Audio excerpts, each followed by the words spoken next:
Hi hello नमस्कार. मी अश्विनी स्वागत करते तुमचं आपल्या नवीन अशा व्हिडिओ ब्लॉगमध्ये.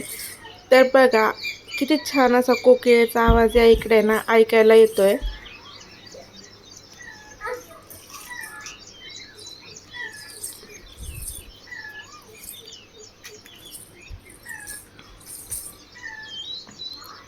सकाळी ना चिमण्यांचा चिवचिवाट, कोकिळेचा आवाज, कोंबड्यांचा ओरडण्याचा आवाज हे जर ऐकलं ना की खरंच असं छान असं वाटतं. आणि गावाकडे हे तर काय रोजच ऐकायला मिळतं. तर या इकडे आता म्हटलं बाहेरचं आहे ना आधी झाडून घेऊ. बाहेर आहे ना इतका कचरा येतो. तर पाणी वगैरे काय मारलं नव्हतं कारण की सकाळच झालती. आणि जे पत्र्यावर जे आपण पाणी सोडतो ना त्याचं थोडंफार पाणी जे खाली पडतं त्याच्यामुळे ओललं होतं. तर या इकडे बकऱ्यांना सुद्धा खायला आणलं होतं सकाळी सकाळीच. तर त्यांना सुद्धा खायला टाकले मिस्टरांनी. आता मी ओटा जो आहे ना तो स्वच्छ असा झाडून घेते. अजूनपर्यंत तरी साई आणि कृष्णा दोघं पण झोपलेलेच होते. तर आता माझं बाहेरचं झाडून होईपर्यंत कृष्णा तर लगेच आला पण. कारण की त्याला माहिती आहे दार जर उघडं असलं ना तर बाहेर कोणी ना कोणी असतंच. आणि मग तो डायरेक्ट बाहेर निघतो. त्याला घरात अजिबात करमत नाही. त्याला असं होतं की मी कधी बाहेर जाईल. तर आता त्याला थोड्या वेळ ना मी साईकडं सांभाळायला दिलं होतं. म्हणजे साईला म्हटलं की त्याला थोडंसं खेळव कारण की मला पण आहे ना स्वयंपाकाची तयारी करून घ्यायची होती. आज सासऱ्यांचा महिना होता त्याच्यासाठीचा स्वयंपाक आम्हाला करून घ्यायचा होता. तर सगळ्यात आधी आहे ना मी पीठ मळून घेतलं. आणि पीठ मळल्यानंतर ना बाकीच्या स्वयंपाकाला सुरुवात केली. तर आज जे दूध भरपूर होतं ना त्याच्यामुळं मला आहे ना त्याचा खवा बनवायचा होता. तर या इकडे हरभरा आणि बटाटा हे कुकरमध्ये मी शिजायला घातलं होतं. तर दूध जास्त होतं त्याच्यामुळे त्याचा खवा करायला ठेवला पण तो फसलाच. मला काय एवढा परफेक्ट असा खवा जमला नाही. एकीकडे आता सायला खायचं होतं उपीट त्याच्यामुळे त्याच्यासाठी रवासुद्धा भाजायला घेतला. आता शाळेला सुट्टी आहे म्हटल्यावर कसं ना मुलांचं की मला हे कर ते कर हे चालूच राहतं. आणि त्याला जर आपण म्हटलं ना की तू कृष्णाला थोडा वेळ घे की त्याची फरमाईश असते की मला खायला हे कर आणि ते कर. तर तो आज म्हटला होता की मला उपीट खायचं आहे. तर या इकडे ना उपीट पण करून घेते आणि एकीकडे खवा करायचं पण चालू होतं. तर खवा आहे ना मी पहिल्यांदाच केला आणि तो पण आहे ना फसला. म्हणजे एवढा काही व्यवस्थित असा झाला नाही. तर इकडे बघा कृष्णाचं आहे ना खेळण्यात म्हणजे मी जिथं असते ना तिथंच तो असतो. आता किचन ओट्यावर आहे ना त्याचा हात पोचतो. तर खवा तर काही इकडं आपला सगळा करपला होता पण उपीट आहे ना इतकं छान झालं होतं ना. त्यानंतर ना साईला पण नाश्ता दिला. टोस्ट उपीट आणि चहा दूध. आता इकडं आहे ना कृष्ण कसलाच राहत नव्हतं त्याच्यामुळे थोडंसं त्याला घेतलं.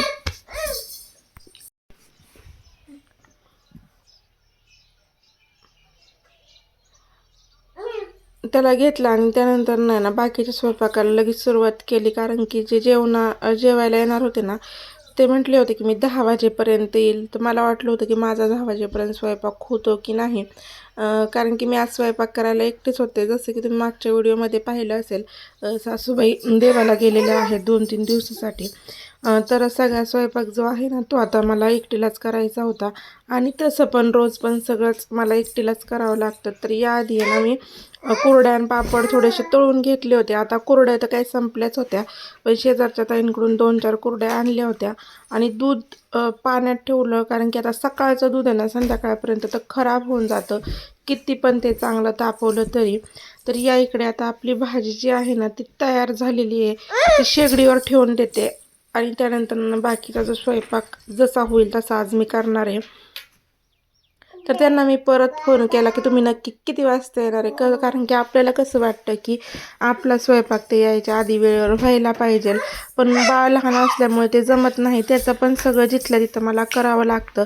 तर त्याने आहे ना आता उलटी केली होती त्याच्यामुळे त्याचे कपडे बदलले तसेच माझी साडी पण बदलावी लागली. तर इकडं ना आता मी मसाले भात करून घेते.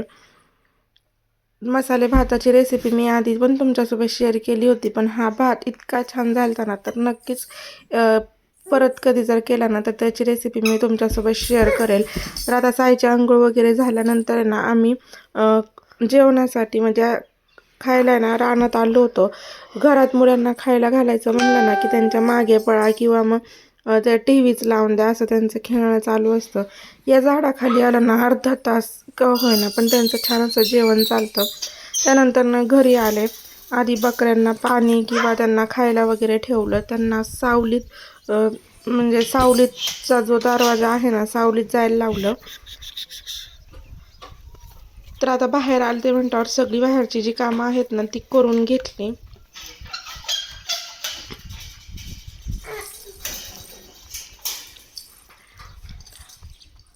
हा दरवाजा आहे ना सकाळी ते उघडत नाहीत, कारण की आतमधलं त्यांनी झाडलेलं असतं, मग ते लगेच खराब करतात. त्याच्यामुळे थोडंसं ऊन पडलं ना की मग त्यांना आतमध्ये जायला लावायचं. पाणी वगैरे ठेवल्यानंतर ना त्यांना पण खायला टाकलं आणि मशीननं त्यांना पण खायला टाकलं. घरी आल्यावर सगळ्यात आधी ना तर खेळणी उचलून ठेवली. खेळणी तर खेळायचं लांबच, पण ती नुसतीच अख्ख्या घरात ते करून ठेवतात. तर या इकडे ना आता सगळी खेळणी उचलून ठेवत होते. कृष्णाचं मात्र चाललं होतं की मी कधी परत ते खाली घेतो. आता त्याला आपण आंघोळ करून झोपवायचं होतं आणि मग बाकीच्या कामांना त्यानंतर सुरुवात करायची. तर आता तुम्ही पाहू शकता इथं मसाले भातानं आपला छान असा तयार झाला होता. कृष्णाचं पण आवरून दिलं, त्याला झोपवलं, फरशा वगैरे पुसल्या आणि त्यानंतर ना पहिलं नैवेद्याचं ताट करून घेतलं. आजच सासऱ्यांचा जो फोटो होता त्याची पूजा वगैरे करून घेतली आणि नैवेद्यसुद्धा दाखवला. त्यानंतर ना आपली वरची काम काय ती रोजची चालू असतात. त्यानंतर ना ते जेवायला आले होते, त्यांनासुद्धा ताट वाढलं आणि आज सकाळीच आहे ना पत्र्यावर पाणी सोडलं होतं, त्याच्यामुळे एकदम गारवा असा जाणवत होता. पण काय, लाईट जे गेली ना सकाळी 10 10:30 ती डायरेक्ट संध्याकाळीच आली. तर आता संध्याकाळी जर पोरांना बाहेर खेळायला सोडलं ना की त्यांचं असं चालू असतं. आता इकडं यांच्या दाराला कुलूप होतं, पण त्या कुलपासोबतच ही सगळी मुलं आहेत ना ती खेळत होती. तर साईलासुद्धा शाळेतून ड्रेस भेटला म्हणण्यापेक्षा आणला असंच म्हणावं लागेल, कारण की पैसे देऊनच तो आणायला लागतो. तर त्याला आता नवीन वर्षाचे ड्रेस तसेच सॅक आणि टिफिन बॅग या इकडे आणली होती. तर शाळा चालू व्हायला अजून तरी महिना आहे, पण त्याच्या आधीच त्याची तयारी. आणि जुनं दप्तर तर त्याचं सॅक काय चांगली होती, पण ती आता त्याला छोटी होत होती, कारण की आता त्यांना जो अभ्यास आहे ना अभ्यासक्रम तो जास्त आहे. संध्याकाळच्या जेवणामध्ये मस्त असा मिसळपाव केला होता.